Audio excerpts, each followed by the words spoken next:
आप देख रहे हैं स्टोरीज की दुनिया। एक गांव में आदिनाथ नाम का एक अमीर व्यापारी अपनी पत्नी रामवती के साथ रहता था। इसके पास धन की कोई कमी नहीं थी, पर उसके घर में उसकी कोई संतान न होने के कारण वह हमेशा दुखी रहता था। वह हमेशा सोचता था कि उसका एक बेटा होता जो उसके कारोबार में हमेशा साथ देता। संतान न होने की वजह से रामवती को अपने सास ससुर के ताने सुनने पड़ते और वह दुखी होकर घर के किसी कोने में जाकर अक्सर रोया करती। रामवती, माँ और पिताजी अपने पोते का सुख चाहते हैं। अगर तुम उन्हें सुख नहीं दे सकती तो मुझे दूसरी शादी करनी पड़ेगी। आदिनाथ की यह बात सुनकर रामवती को बहुत दुख पहुंचा। कुछ सालों बाद रामवती की भगवान ने सुनी और रामवती ने एक बच्चे को जन्म दिया, पर सभी लोग निराश थे और आदिनाथ भी खुश नहीं था, क्योंकि रामवती ने एक बेटी को जन्म दिया था। बेटी के पैदा होने से ही जैसे घर में मातम सा छा गया हो। लेकिन रामवती जैसे तैसे अपनी बेटी रिया को अच्छे से पालने लगी और रिया बड़ी हो गई। वह बहुत समझदार और दिमागदार लड़की थी। जब उसने मोहल्ले के काफी बच्चों को स्कूल जाते हुए देखा तो उसने अपने पिता के सामने स्कूल जाने की इच्छा जाहिर की। तो आदिनाथ बोला, तुझे पालने पोसने में मेरा बहुत खर्चा आ चुका है।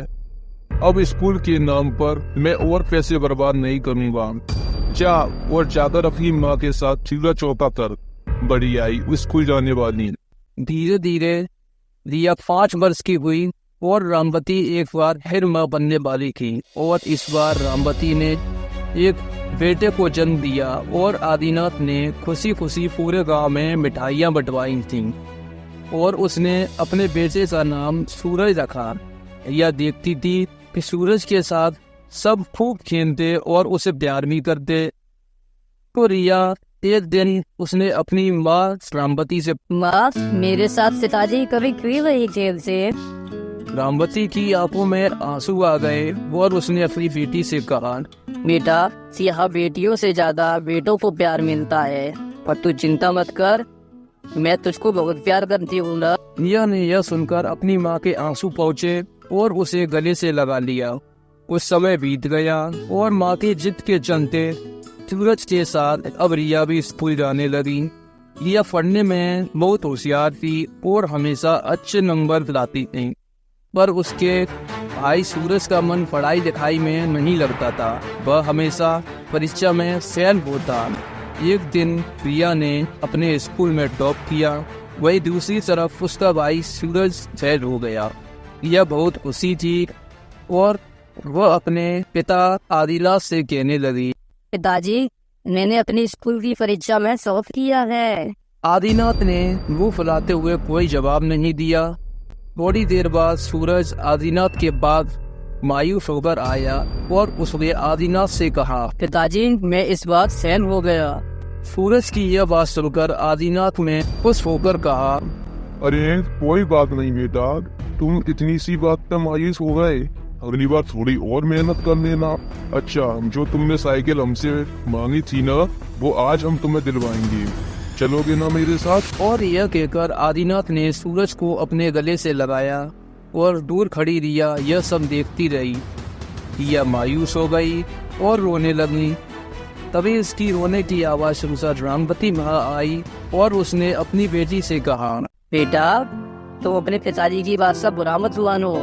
मैं बहुत खुश हूँ कि तूने स्कूल में टॉप किया और इसी खुशी में मैंने तुम्हारे लिए हमारी मनपसंद सीर बनाई है। कुछ दिन बाद दोनों बच्चे जवान हो गए और रिया की एक शहर के सेठ के साथ शादी हो गई, जो कि उम्र में उससे काफी बड़ा था। रिया अपने ससुराल चली गई। सूरज को उसके पिता के लाड प्यार ने इतना बिगाड़ दिया कि वह बिल्कुल निकम्मा बन चुका था। एक दिन सूरज ने अपने पिता आदिनाथ के पास जाकर कहा, पिताजी, मैं इस लड़की से शादी करनी है। आदिनाथ अपने बेटे की यह बात सुनकर बहुत खुश हो गया और उसने अपने कारोबार की सारी जिम्मेदारी अपने बेटे सूरज को सौंप दी और रामवती ने अपने घर की जिम्मेदारी अपनी बहू वीना को दे दी। सूरज तो जैसे अपनी पसरी का गुलाम था। एक बार आदिनाथ को दिल का दौरा पड़ा और वह बीमार रहने लगा। को एक दिन सूरज की पत्नी ने उससे कहा, सुनो जी, मैं सोचती हूँ कि हमें शहर चले जाना चाहिए। यह गांव में रखा ही क्या है, बीमार माँ बाप की सेवा और फालतू का खर्च। तो सूरज ने कहा। हाँ, तुम ठीक कर रही हो। सूरज ने वही किया जो उसकी पत्नी चाहती थी। सूरज आदिनाथ के पास गया और उसने कहा, पिताजी, मैंने और मीना ने यह फैसला कर लिया है कि हम शहर ही रहेंगे, हमें गांव में नहीं रहना है। ये क्या कह रहे हो बेटा, हमारा तुम्हारे सिवा है ही कौन। अगर तू इस हाल में हमें छोड़ जाओगे तो किसके सहारे जिंदा रहेंगे। तुम्हारे बापू ने हमेशा तुम्हारे लिए कितना कुछ नहीं किया है। सूरज अपनी माँ की एक नई चिंता और पत्नी को लेकर वहाँ से शहर चला जाता है। आदिनाथ की तबीयत दिन पर दिन खराब होती जाती है। रिया को एक दिन पता चलता है कि उसके माता पिता किन हालातों से गुजर रहे हैं। रिया अपने घर आती है और अपने माता पिता का इलाज करवाती हो। यह देख आदिनाथ को समझ आता है कि जिस बेटे को उसने इतना प्यार दिया वो उसे अपनी पत्नी के कहने पर छोड़कर चला गया, और जिस बेटी के लिए उसने कभी कुछ नहीं किया, आज वो बेटी उनके बुरे हालातों में उनका सहारा बनकर खड़ी है। आदिनाथ की आंखों में आंसू आ गए। उसने अपनी बेटी को हॉस्पिटल में अपने पास बुलाया और कहा, बेटा, मुझे माफ कर दो, मैं गलत था। असलियत में तो तू ही मेरा बेटा है।